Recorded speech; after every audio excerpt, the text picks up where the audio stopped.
کوئی تو ہے جو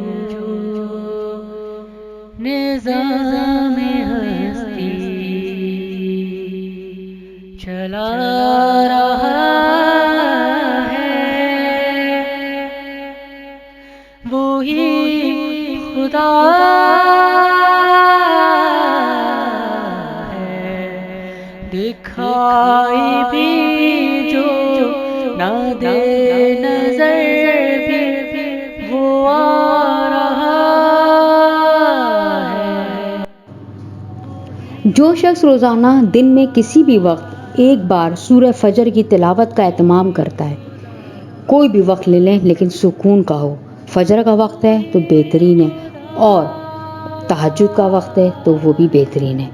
کوئی بھی وقت ہو لیکن سکون کا ہو، یقین کامل کے ساتھ ایک بار سورہ فجر کو پڑھیں، لیکن اس کو ترجمے کے ساتھ بھی پڑھیں۔ میں یہ نہیں کہتی کہ روزانہ آپ کو سورہ فجر پڑھنی تو ترجمہ بھی روزانہ پڑھنا ہے، نہیں، ایک دفعہ سورہ فجر کو 2 دفعہ ترجمے کے ساتھ ضرور پڑھیے گا۔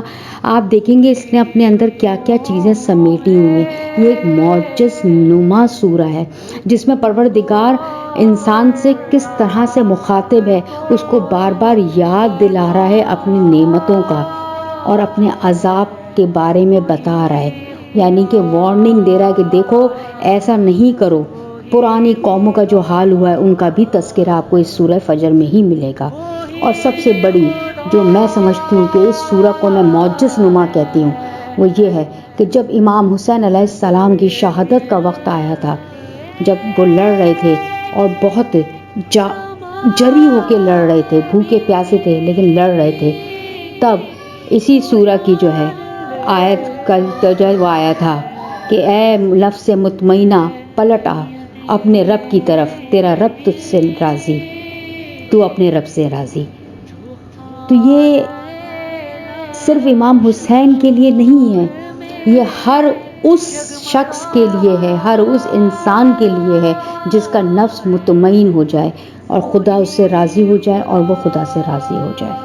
یہ ایک معجز نما سورہ ہے، یقین کامل کے ساتھ پڑھیے، آپ دیکھیے گا کہ آپ کے حالات زندگی کیسے بدلتے ہیں۔ ویڈیو پسند آئی ہے تو اس کو ضرور لائک کر دیجیے گا، کمنٹ کر دیجیے گا، آگے شیئر بھی ضرور کر دیا کریں کہ شاید کسی مشکل کا انسان کے کام آ جائے، اس کی مصیبت میں کام آ جائے۔ اگلی ویڈیو تک کے لیے مجھے اجازت دیجیے، اللہ حافظ۔